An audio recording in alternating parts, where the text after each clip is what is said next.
Olá, eu sou a professora Joyce e hoje, nessa aula de inglês do 7º ano, nós vamos ver os advérbios de frequência em inglês.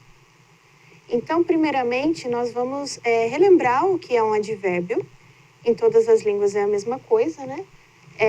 É uma classe gramatical que modifica o verbo, acrescenta uma informação complementar ao verbo. Então, o advérbio de frequência informa uma frequência ou uma periodicidade que aquela ação está acontecendo. Então, aqui no exemplo, eu coloquei eu bebo água frequentemente. Então, muda bastante a frase, colocando esse frequentemente, porque deixa de ser só eu bebo água para mostrar que faz sempre. Também a gente pode usar ao contrário, colocar eu bebo água raramente e muda também o sentido para diminuir bastante essa ação. Em inglês, nós temos 2 tipos de advérbio de frequência e nós vamos ver primeiro os de frequência definida e depois os de frequência indefinida.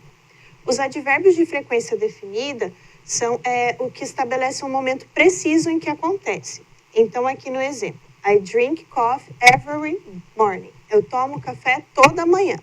Então, eu estou falando exatamente o momento em que eu faço essa ação. Aqui nós temos alguns exemplos de quais são esses advérbios de frequência definida.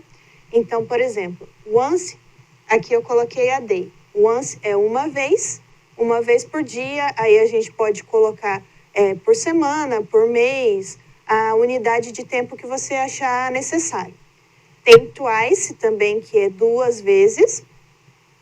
3 times, que são 3 vezes, e a partir de 3 a gente coloca um número. Então, 3 times, 4 times, 3 vezes, 4 vezes, 5 vezes, conforme necessário. Several times, que é muitas vezes, sem especificar a quantidade.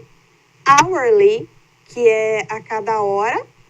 Então, essa terminação li, a gente pode colocar weekly, daily, yearly. Colocando isso, a gente diz que se repete naquele período especificamente. Então, de hora em hora, diariamente, semanalmente, etc.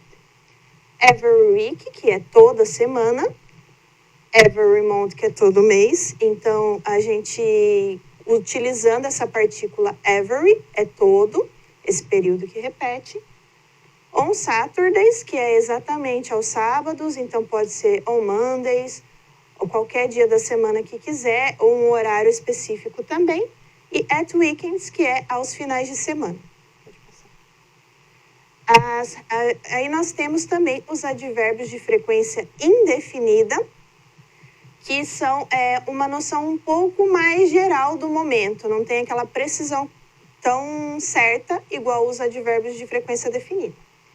Então, eles obedecem às seguintes regras de posicionamento. Eles têm algumas regras a mais, porque os de frequência definida, eles sempre são colocados no final da frase, e os de indefinida têm diferenças. Então, quando nós queremos dar ênfase, a gente coloca no início ou no final da frase, como no exemplo aqui, always brush your teeth, sempre escove os seus dentes. Então, eu estou enfatizando esse sempre no começo da frase, por isso ele vai aí.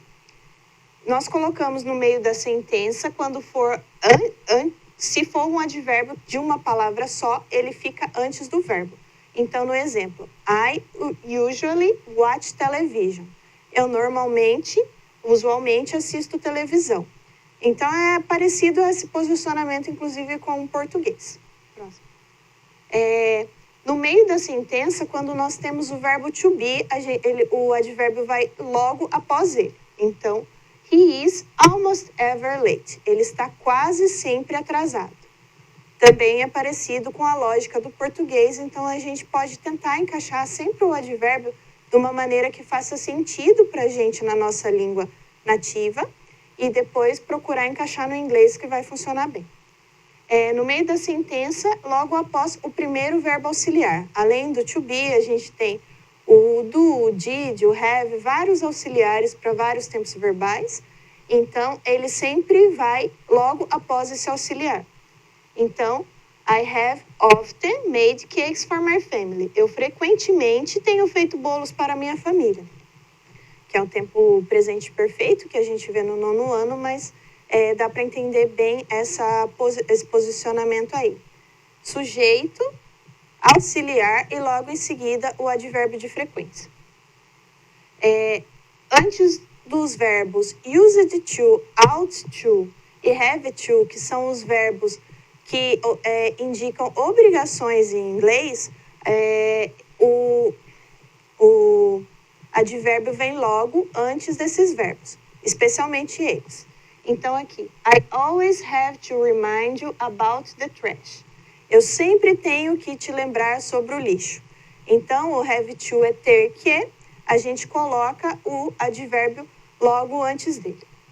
E após o sujeito, em sentenças interrogativas. Então, quando a gente vai fazer uma pergunta em inglês, a gente sempre começa com o auxiliar, o sujeito, e aí, se for necessário o advérbio nesse caso, nós colocamos o advérbio antes do restante da sentença. Então, do you always come here? Você vem sempre aqui? O sempre vem antes do restante da frase, no caso. Então, aqui a gente tem alguns exemplos de advérbios de frequência indefinida. Não são todos, eles são mais do que os de frequência definida, porque, embora os de frequência definida a gente possa fazer também inúmeras combinações, esses, por serem fechados, a gente tem muitos mais. Eu coloquei os mais usados aqui. Então, nós temos always, que é sempre, nearly always e almost always, que é quase sempre, os dois são a mesma tradução. Usually e normally, que são normalmente. Generally, que é geralmente. Regularly, que é regularmente. Então, a gente já pode ver que essa terminação li tem o sentido dessa terminação mente, que tem em português, que indica o advérbio. Often, que é muitas vezes. Frequently, que é frequentemente. Sometimes, que é às vezes. Occasionally, que é ocasionalmente. Rarely e seldom, que os dois servem como raramente. Almost never e hardly ever, que é quase nunca. Lembrando que essa palavra almost significa quase. Never, que é nunca. From time to time é de vez em quando. Again and again é repetidas vezes. Now and again ou now and then é de quando em quando. E at times é por vezes. Eu coloquei de acordo com a frequência da mais alta para mais baixa, para a gente ficar mais fácil de ver.